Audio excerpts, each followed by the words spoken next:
Selamat pagi Ibu, saya Dr. Marsanda yang menjaga pada polimun pada hari ini. Pada hari ini saya akan melakukan anamnesa dan juga pemeriksaan fisik untuk obstetrinya atau untuk kehamilan Ibu. Di mana di sini nanti akan menanyakan beberapa mengenai riwayat kontrasepsi, mengenai riwayat obstetri, dan juga riwayat kehamilan dan sebagainya. Dan juga saya akan melakukan pemeriksaan fisik untuk mengecek keadaan kehamilan ibu dan juga keadaan bayi ibu. Apakah ibu bersedia Ibu? Baik, kalau begitu sebelumnya saya akan memeriksakan apakah alat dan bahan dan lampu senter telah tersedia dan siap digunakan.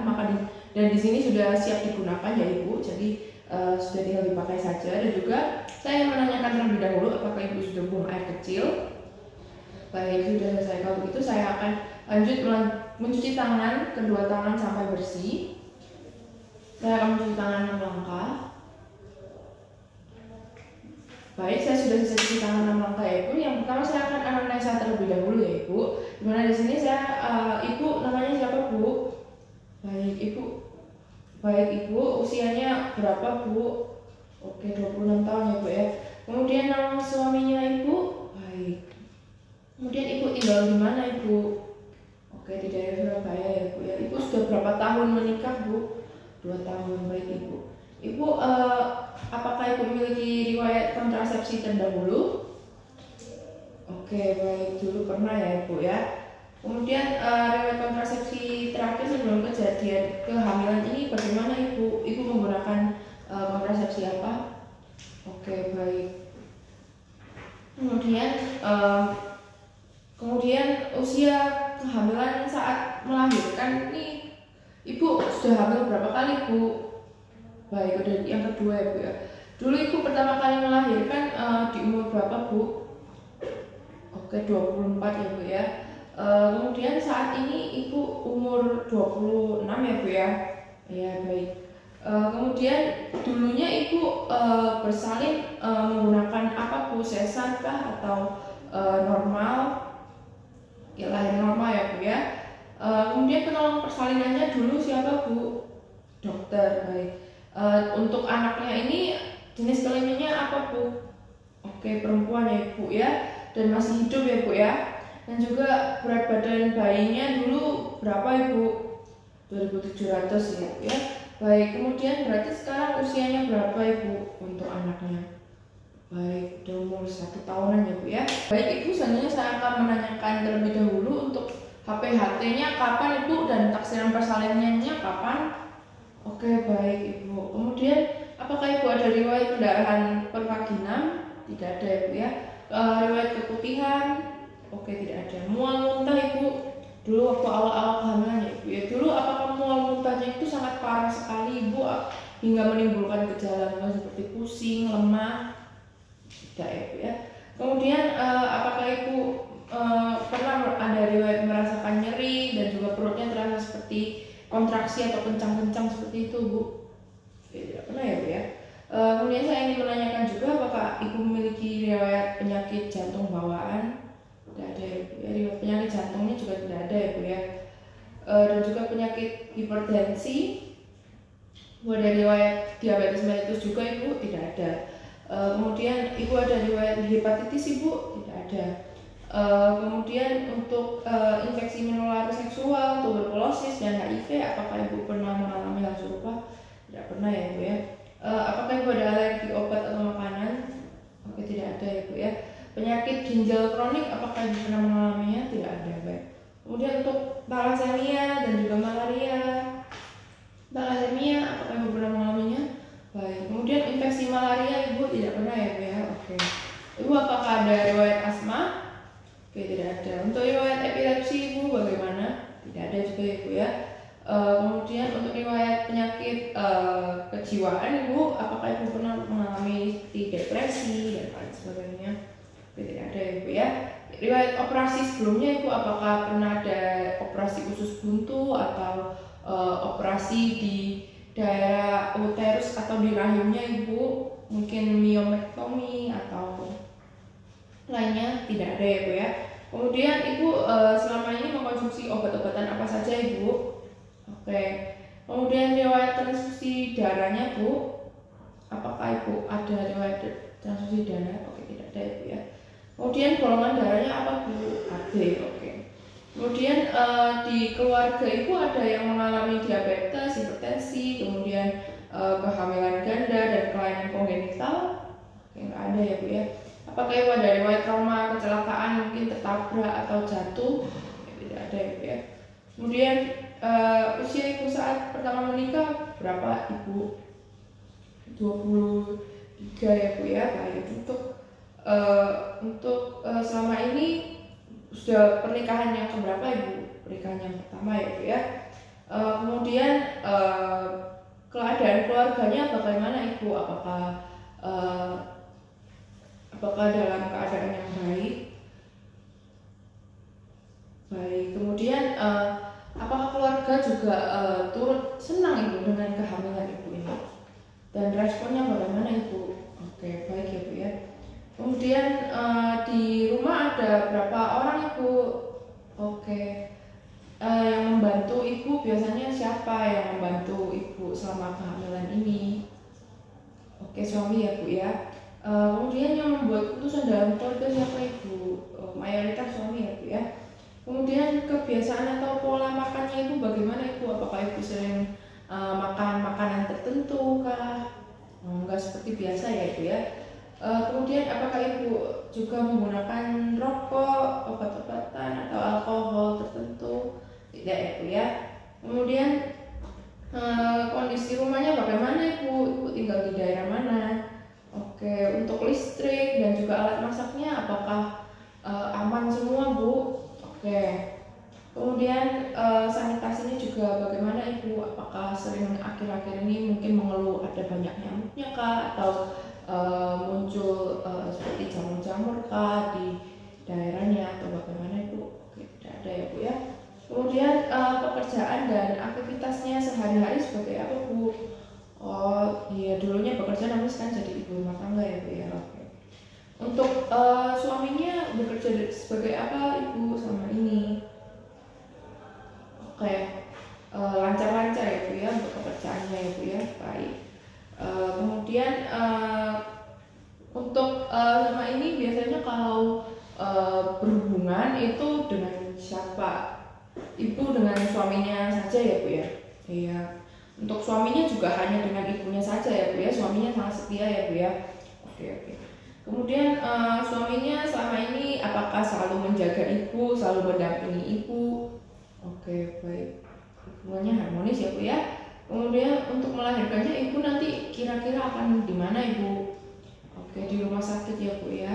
Kemudian pemberian makanan nanti bagaimana Ibu? Oke, melalui ASI ya Bu ya. Oke, kemudian selanjutnya saya akan melakukan pemeriksaan fisik umum ya Bu ya untuk keadaan anamnesanya ini semua dalam batas normal semuanya Ibu ya. Dan juga saya akan melakukan pemeriksaan fisik umum terlebih dahulu, di mana di sini kesadarannya Ibu kompos medis ya Bu ya, karena Ibu bisa berbicara dengan aktif bersama saya. Dan juga saya akan melakukan pemeriksaan tekanan darah ya Bu ya, tekanan darah, nadi dan juga respiration rate. Di mana di sini tadi saya sudah cuci tangan 6 langkah, maka selanjutnya saya akan melakukan pemeriksaan tensinya ya Bu ya, menggunakan alat tensimeter. Baik, di sini didapati tekanan darahnya dalam batas normal ya Bu ya, 120/80. Kemudian selanjutnya saya akan melakukan pemeriksaan respiration rate-nya Ibu bersamaan dengan nadi ya Bu ya. Saya akan melakukan pemeriksaan nadi di arteri radialisnya ya Bu ya, di radialis di tangan ya Bu ya. Baik, di sini untuk respiration rate dan juga nadinya dalam batas normal. Selanjutnya saya akan memeriksakan suhu tubuh ya Ibu ya. Suhu tubuhnya Ibu, permisi ya Bu ya, saya akan menggunakan termometer. Saya akan letakkan di aksila ya Bu ya. Ibu bisa ditahan. Baik, untuk suhunya dalam batas normal ya Bu ya.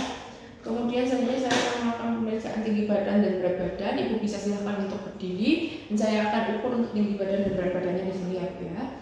Baik Ibu, untuk tinggi badan dan berat badannya didapati 160 per 160 160 per 55 kilo ya Bu ya, 160 cm 55 kilo. Kemudian untuk saya akan melakukan pemeriksaan lingkar lengan atas ya Bu ya, atau lila, dimana di sini saya akan menggunakan alat ukurnya khusus, namun saya juga bisa menggunakan ini, dimana saya akan mengukur sepertiga lengan atas ya Bu ya, dari sepertiga lengan atas saya akan mengukur lingkar lengan atasnya, dimana di sini dalam batas normal ya Bu ya, itu tidak sedang mengalami kekurangan energi kronis ya Bu ya. Kemudian selanjutnya saya akan mengecek juga apakah ada tanda anemis pada ibu, di mana di sini tidak ada, konjungtivanya tidak pucat dan juga nadinya dalam batas normal. Kemudian saya juga akan melakukan edema dalam seluruh tubuh ini, di mana dalam batas normal ya Ibu ya. Untuk mungkin Ibu sebelumnya pernah mengalami edema ya Bu ya, tapi edema pada kehamilan itu juga bisa bersifat fisiologis bila terjadinya bilateral dan juga tidak menyebabkan keluhan-keluhan patologis seperti pusing, kemudian demam dan lain sebagainya ya Bu ya. Jadi untuk pemeriksaan fisik umumnya dalam batas normal, selanjutnya saya akan melakukan inspeksi untuk pemeriksaan fisik obstetrik ya Bu ya. Jadi saya akan melakukan cuci tangan 6 langkah lagi ya Bu ya. Kemudian saya akan menggunakan handscoon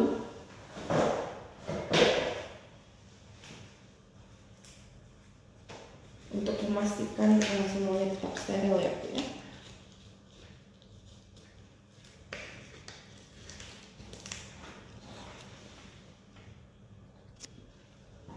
Baik Ibu, untuk pemeriksaan fisik obstetriksi pertamanya saya akan melakukan inspeksi, di mana di sini saya akan melihat dulu untuk tinggi fundus uterinya sesuai dengan usia kehamilan Ibu atau tidak, di mana di sini dalam batas normal ya Bu ya. Kemudian untuk keadaan dinding perutnya, saya juga akan menentukan apakah terdapat perubahan warna seperti hiperpigmentasi, kemudian pada areola mame dan juga linea nigra, dan juga saya akan mengecek apakah ada strie, di mana di sini tidak ada dan dalam batas normal ya Bu ya. Kemudian saya selanjutnya akan melakukan palpasi Ibu, di mana di sini saya akan menentukan tinggi fundus uterinya dan juga keadaan dinding perut. Permisi ya Bu ya, saya akan coba meraba dinding fundus uterinya. Baik, untuk di sini dalam batas normal ya Bu ya, dan juga keadaan dinding perutnya juga dalam batas normal, tidak didapati massa, cairan bebas dan juga nyeri tekan. Apakah Ibu mengalami nyeri ketika saya palpasi Ibu? Tidak ya Bu ya. Kemudian saya akan melakukan inspeksi pada status lokalis, di mana di sini saya akan memeriksa labium dan perineumnya Ibu dalam batas normal, muara uretranya juga dalam batas normal. Kemudian tidak didapati fluor albus ataupun sekret abnormal. Kemudian selanjutnya saya akan melakukan pemeriksaan dalam atau VT ya Ibu ya. Di mana di sini saya akan mengecek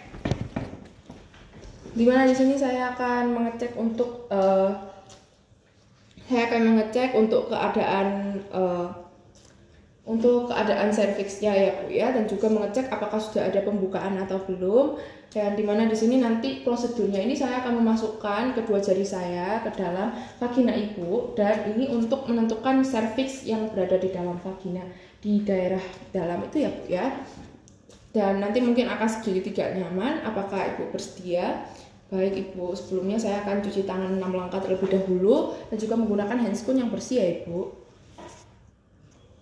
Baik Ibu, selanjutnya saya akan melakukan persiapan terlebih dahulu, yaitu untuk pemeriksaannya saya akan membersihkan terlebih dahulu untuk daerah vagina bagian luarnya, daerah vaginanya, untuk daerah alat reproduksinya Ibu, mulai dari labium mayor, labium minornya saya akan bersihkan menggunakan kapas yang sudah dicelupkan dengan larutan antiseptik. Kemudian saya juga sudah mencuci tangan dan menggunakan sarung tangan. Kemudian saya akan melakukan pemeriksaan dalam. Nah, di sini saya akan mengecek terlebih dahulu ya Ibu untuk vaginanya. Permisi ya Ibu. Baik, di sini untuk vaginanya dalam batas normal. Kemudian saya akan mengecek juga besar dan konsistensi porsionya, di mana di sini dalam batas normal. Kemudian besar dan arah korpus uterinya, dan juga apakah ada pendataran, apakah ada pembukaan, di mana di sini masih dalam batas normal semua ya Ibu ya. Baik Ibu, saya sudah selesai Ibu. Jadi untuk hasilnya Untuk porsionya semuanya dalam batas normal, vaginanya juga dalam batas normal, kemudian area korpus uterinya juga dalam batas normal.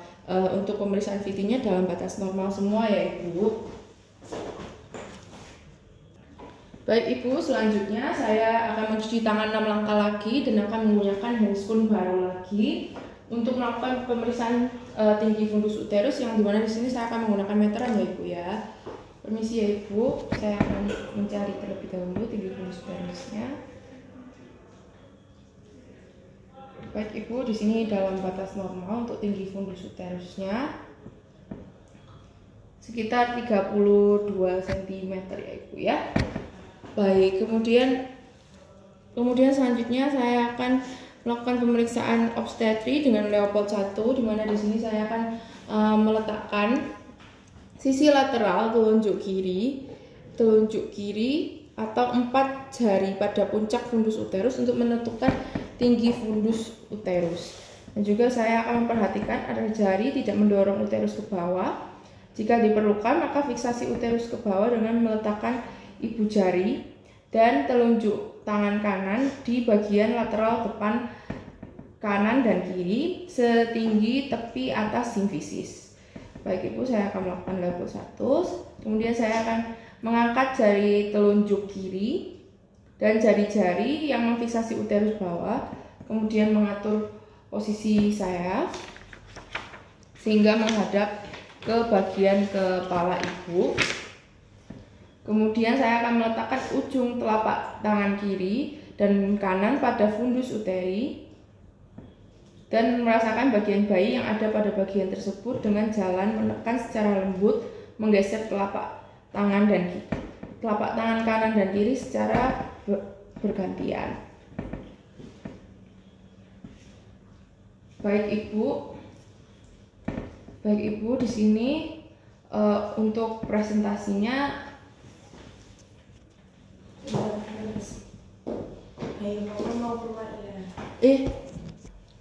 baik, di sini saya sudah selesai melakukan Leopold 1, di mana di sini presentasinya keras dan bundar ya Ibu. Teraba keras dan bundar yang berarti kepalanya berada di fundus uteri. Kemudian selanjutnya saya akan melakukan pemeriksaan Leopold 2 ya Ibu, di mana di sini saya akan meletakkan telapak tangan kiri pada dinding perut lateral kanan dan juga telapak tangan kanan pada dinding perut lateral kiri Ibu secara sejajar dan pada ketinggian yang sama. Kemudian selanjutnya mulai dari bagian atas saya akan tekan secara bergantian atau bersamaan secara simultan telapak tangan kiri dan kanan, kemudian geser ke arah bawah dan rasakan adanya bagian yang rata dan memanjang atau bagian yang kecil. Di mana di sini saya meratakan ada bagian rata dan memanjang ya Ibu ya, berarti di sini teraba punggung. Bila teraba bagian-bagian kecil maka terabanya ekstremitas. Untuk hasil Leopold 2-nya presentasinya adalah teraba bagian yang rata dan memanjang. Kemudian selanjutnya saya akan melakukan pemeriksaan Leopold 3, di mana di sini saya akan mengatur posisi saya pada sisi kanan dan menghadap ke bagian wajah Ibu, di mana kemudian saya akan meletakkan ujung telapak tangan kiri pada dinding lateral kiri bawah dan juga telapak tangan kanan pada pada dinding lateral kanan bawah perut Ibu. Kemudian saya akan tekan secara lembut dan secara bersamaan atau bergantian untuk menentukan bagian terbawah bayi, di mana di sini bila teraba bagian keras, bulat dan hampir homogeni adalah kepala, sedangkan tonjolan yang lunak dan kurang simetris adalah bokong. Di mana di sini yang teraba adalah tonjolan yang lunak dan kurang simetris ya Ibu ya, bokong ya Ibu ya terabanya. Kemudian selanjutnya saya akan melakukan pemeriksaan obstetri dengan Leopold 4. Kemudian meletakkan ujung telapak tangan telapak kiri dan kanan pada lateral kiri dan kanan uterus bawah. Saya akan meletakkan telapak tangan kiri pada kanan lateral kiri dan kanan uterus bawah, dan juga ujung-ujung pada jari tangan kiri dan kanan beberapa pada tepi atas simfisis. Kemudian menentukan kedua ibu jari kiri dan kanan, kemudian rapatkan semua jari-jari tangan yang merapat di dinding bawah uterus. Baik, saya akan melakukan layout 4-nya. Temukan kedua jari kiri dan kanan, kemudian rapatkan semua jari-jari yang meraba dinding bawah uterus, dan juga saya akan memperhatikan sudut yang dibentuk oleh jari kiri dan kanan, apakah konvergen atau divergen. Setelah itu, pindahkan ibu jari dan telunjuk tangan kiri pada bagian terbawah bayi. Bila presentasi kepala, upayakan memegang bagian kepala di dekat leher, dan bila presentasi bokong, upayakan untuk memegang pinggang bayi. Baik Ibu, kemudian fiksasikan bagian tersebut ke arah pintu atas panggul. Kemudian letakkan jari-jari tangan kanan di antara tangan kiri dan simfisis untuk menilai seberapa jauh bagian terbawah telah memasuki pintu panggul. Baik Ibu, di sini sudah cukup memasuki pintu panggul ya Ibu ya, dan juga untuk hasilnya adalah konvergen. Dan juga selanjutnya saya akan melakukan pemeriksaan denyut jantung bayi. Dimana di sini saya akan menggunakan alat ya Ibu ya. Saya akan mengangkat kedua tangan dari dinding perut Ibu, kemudian mengambil stetoskop monoaural dengan tangan kiri, kemudian menempelkan ujungnya di dinding perut Ibu yang sesuai dengan posisi punggung bayi, yaitu bagian yang memanjang dan rata. Ini saya akan memeriksa di sini dan saya akan mendengarkan ya Ibu ya. Kemudian menempelkan di telinga kiri pemeriksa dan dengarkan bunyi jantung bayinya. Kemudian memindahkan titik dengar apabila pada titik pertama bunyi jantung kurang jelas dan mengupayakan untuk mendapatkan punktum maksimum. Kemudian dengarkan dan hitung bunyi jantung bayi setiap 5 detik sebanyak 3 kali pemeriksaan dengan interval 5 detik di antara masing-masing perhitungan. Kemudian jumlahkan hasil perhitungan 1, 2, dan 3, kemudian dikalikan dengan angka 4 untuk mendapatkan frekuensi denyut jantung bayi per menit. Dan juga memperhatikan perbedaan jumlah masing-masing perhitungan untuk menilai irama dan keteraturan jantung. Kemudian meletakkan semua peralatan yang telah digunakan. Baik Ibu, di sini untuk denyut jantung janisnya dalam batas normal, yaitu sekitar 130 per menit ya Ibu ya. Kemudian saya akan meletakkan semua peralatan yang telah digunakan pada tempat semula, dan juga prosedurnya sudah selesai ya Ibu ya untuk mulai dari Leopold 1 sampai Leopold 4, dan juga pemeriksaan denyut jantung bayi dalam batas normal, yaitu di mana di sini pada Leopold 1 didapati presentasi kepala, kemudian Leopold 2 didapati presentasi punggung, pada Leopold 3 didapati presentasi bokong, dan juga untuk Leopold 4-nya sudah dalam kondisi konvergen ya Ibu ya. Dan juga untuk denyut jantung baik janinnya dalam batas normal. Kemudian selanjutnya sudah selesai, maka saya akan mengangkat kain penutupnya dan juga merapaikan kembali pakaian Ibu, dan juga saya untuk mempersilahkan Ibu untuk duduk kembali, dan saya akan menyatat hasil pemeriksaan pada lembar yang telah tersedia pada status pasien. Baik Ibu, saya sudah selesai mencatat, jadi untuk prosedurnya ini sudah selesai, semuanya dalam keadaan normal. Dan apakah ada yang ingin ditanyakan Ibu? Baik, untuk janinnya ini memang dalam keadaan sungsang ya Ibu, karena di atas ini presentasi kepala, namun tidak apa-apa. Akan ada beberapa metode pilihan untuk melahirkan bila bayi ini sungsang ya Ibu ya. Jadi sejauh ini apakah ada yang ditanyakan? Tidak ada. Baik, kalau begitu untuk pemeriksaannya sudah selesai, Ibu bisa dipersilakan untuk pulang bila tidak ada pertanyaan lagi. Terima kasih Ibu.